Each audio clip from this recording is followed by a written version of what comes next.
Well, coming up on today's show, almost 40% of Europeans say their next car will be EV. The Paris Motor Show kicks off. Tesla's stock price kicks upwards, and we'll take a look at what the September sales figures could be for plug-in cars. Well, good morning, good afternoon and good evening, wherever you are in the world. Welcome to EV News Daily. It's Tuesday the 2nd of October 2018 and it's Martyn Lee here. And I've been through every EV story today, so you don't have to. Thank you to the team at myev.com for helping me make this show. You know, if you haven't checked them out yet, it's a marketplace for buying and selling and learning about used EVs. It's totally free and we love it when stuff is free, so check them out at myev.com. Well, first up, a clarification. Recently on the podcast, we were talking about news that the Tesla Giga Factory has finally hit 10,000 drive units per week. Wow, per week. The Giga Factory in Nevada for the Model 3s. And I'd read conflicting reports, and maybe it's just some inaccurate journalism in the articles I was reading, but conflicting reports of what a drive unit consists of. So, thank you to Sam. That would be Sam Price on Twitter, who tweeted me earlier today to clarify. He says, in the industry, a drive unit commonly refers to the electric motor and the power electronics to run it. So there you go. So a single motor, Model 3, that is a single drive unit. The dual motor Model 3s, whichever variant of that, 2 drive units needed. Still, 10,000 a week. Very impressive coming out of the Giga Factory. Doesn't sound like a bottleneck to me. And let's talk about Tesla. Well, the stock price totally rebounding today. Last week we had the news of the investigation breaking, a precipitous drop of the stock price, and then today when trading opened up 15% at the time of recording this, which is 3 p.m. Eastern, 8 p.m. UK time, it's up 16.77%. As I always say, I don't go in for the stock market and stocks and shares and ups and downs and buys and sells and bears and bulls. I don't understand it. And also, I don't go in for that. So I'm really boring. I'm very conservative, small c, with money. It all goes into a pension and property and very, very dull things. If you want to know about things like Tesla investments, I recommend Rob Maurer's podcast, who I listen to every day because I'm interested in it. I don't action any of the points that he's raising. So when I talk about these things, always bear in mind, I've got no skin in the game. Fantastic for those that are investing in Tesla to have a day when it's up 16%. You know, it's too much of a roller coaster for me. I'm too boring to have kind of my investments, my hard-earned money going up and down like that. It'd give me a nervous breakdown. So that's fantastic news for Tesla investors, and also not only that stock price going up 16% on the news of the settlement that Elon Musk had made to agree to step down as chairman within 45 days, and someone like, who knows, someone like Al Gore going in, who knows, that's just a name picked out of thin air. But also the news over the weekend, that email that he sent to the staff to say, here we go, it is the final push. Let's get those deliveries done. Well, the Paris Motor Show kicks off today, 2nd of October. Bonjour, ma petit filou. See, you didn't know I could speak French as well. Earlier this year, journalists were joking that it should have been the Geneva Electric Car Show because of the dominance of EVs in Geneva. Let's see what the Paris show brings. The Mercedes EQC was shown off in Stockholm earlier last month. What was that, September 4th, I think?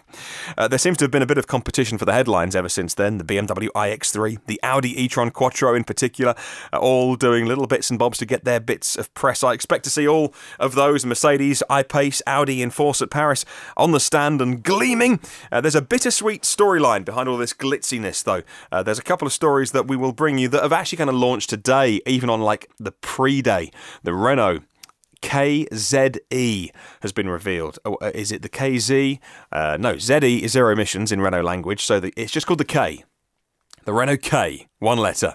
K, zero emissions, has been announced at the show already and shown off to journalists, plus their electrification strategy has been clarified going forward. We're going to get onto that on tomorrow's show when I've chewed it for a bit and digested it, and I can make sense of it and not just read off the page of what the press release wants me to say.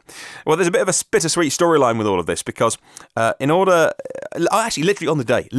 on the day that Tesla is talking about profitability, if they shifted enough cars, delivered enough cars in Q3 to be profitable, other car makers are now worried about profitability of EVs. For years, armchair experts have been lecturing me on Twitter, lecturing everybody on Twitter, and going, oh, you just wait until the big German names get into EVs. They'll show Tesla how to make cars, they'll make them, and they'll make a profit, I think you'll find. Well, it's easy to be a keyboard warrior.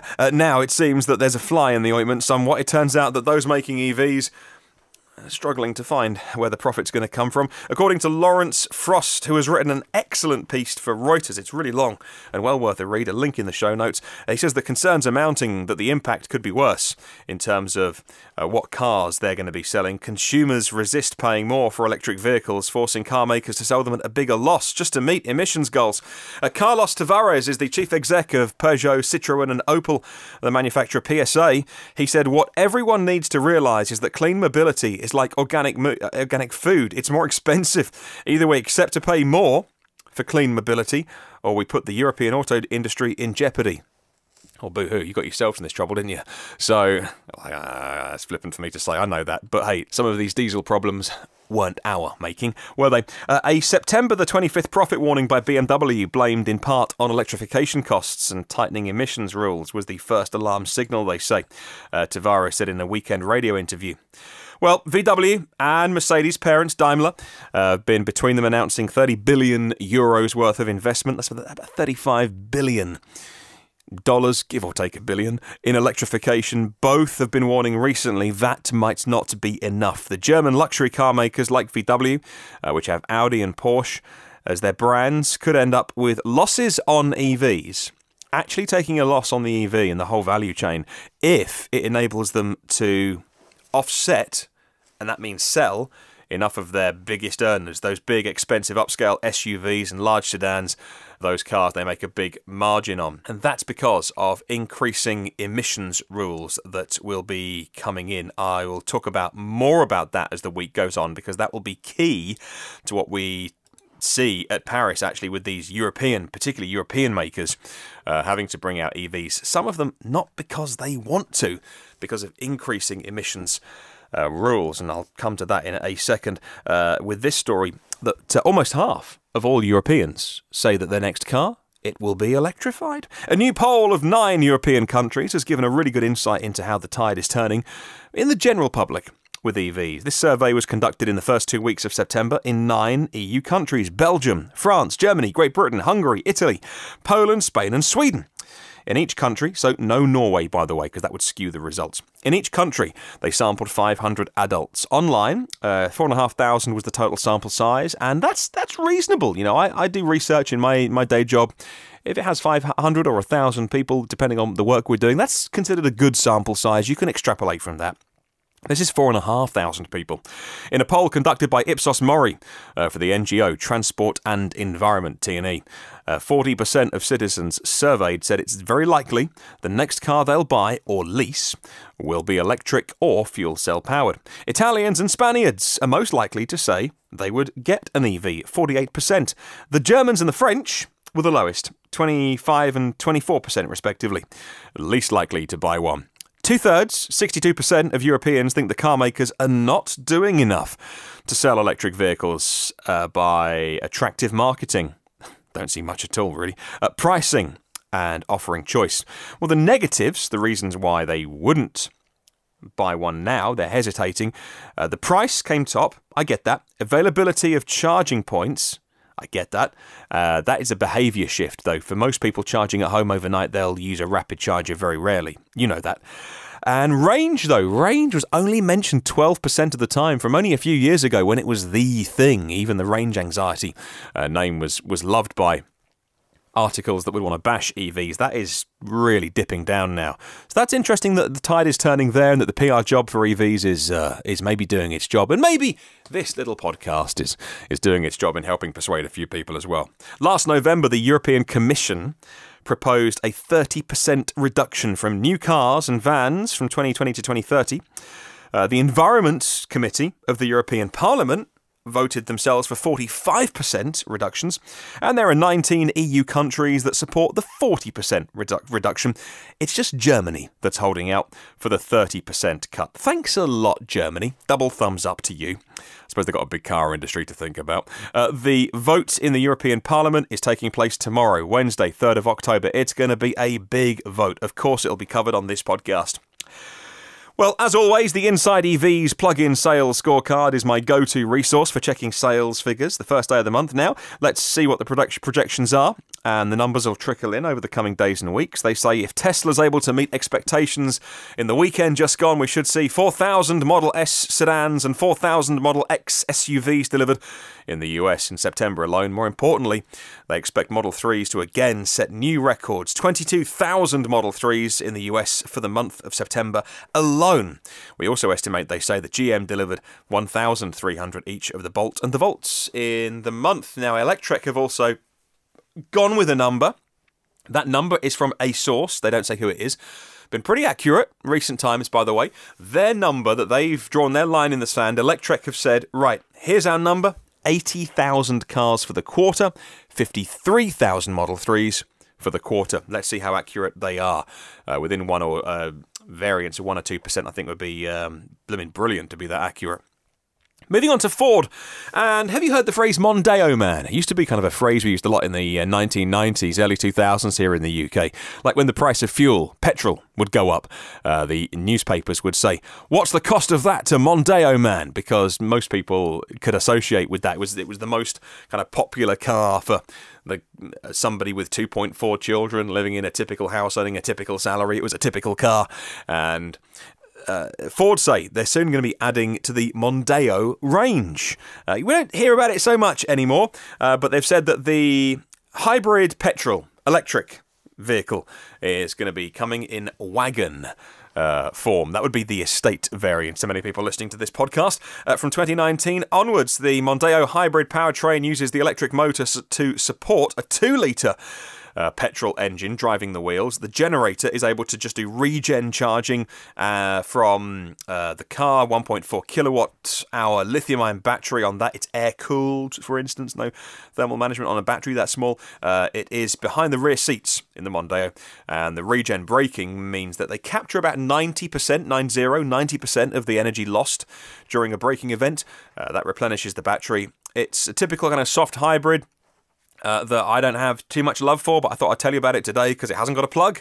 But you can drive it in pure electric mode, just not too far. Well, Roland de Ward is the VP of Marketing and Sales and Service of Ford in Europe, says this, and I quote, electrified powertrains will continue to play a key role in our European product lineup. Ford's investing $11 billion and plans to deliver 16 full electric cars within a portfolio of 40 electrified cars by 2022.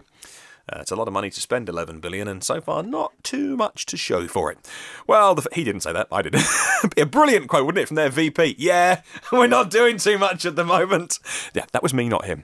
The first hybrid electric vehicle manufactured by Ford in Europe is the Mondeo Hybrid, and it's made alongside the pure petrol and diesel Mondeo cars at their facility in Valencia in Spain. I'll put a link to that article, which I found on the Ford press room on their website.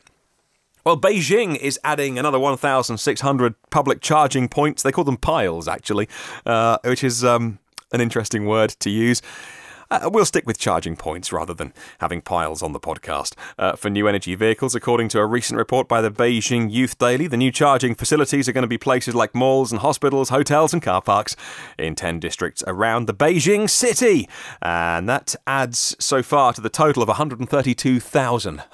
Yeah, 132,000 charging points for new energy vehicles. That is a lot of piles in Beijing. Well, Free to Move is a new electric car sharing service we will talk about as we're in that part of the world. Free to Move is a new service being launched today in Wuhan with a fleet of 300 electric cars. The fleet's going to expand to 3,000 by next year. It's a joint venture by the Fengbao company. Group PSA owns half of the joint venture. Dongfeng owns a third, and Wuhan EV owns another 20% in the joint venture. Users of Free to Move access the service from the Free to Move car sharing app. You pick up your electric vehicle at any location and leave it in any available public roadside parking space. I love that model where you can just take the car back, and as long as it's a space for the car sharing scheme, you just leave it there. It hasn't got to go back to the place you picked it up from. Brilliant. Love it.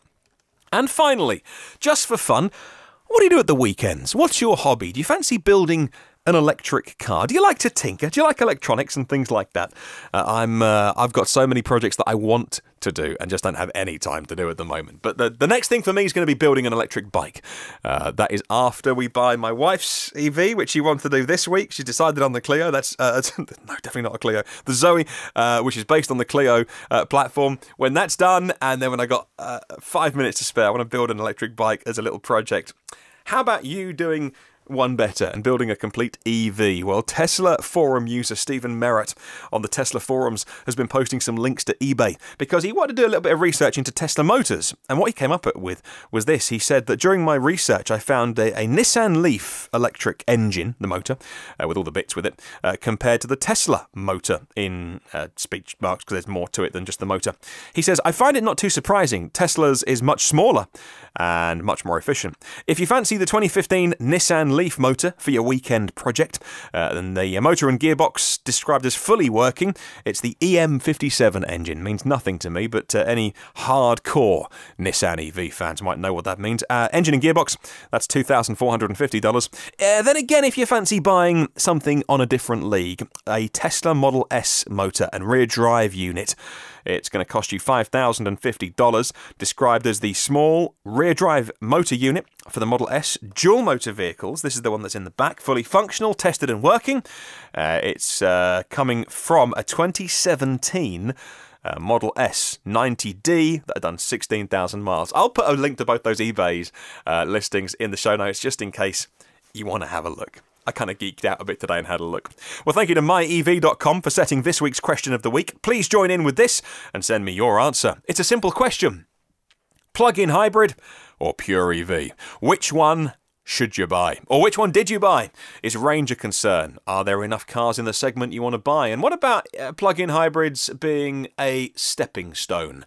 Send me your thoughts. The YouTube comments. The blog, evnewsdaily.com, has a feedback form, and you can just email me if you want. The address is hello@evnewsdaily.com.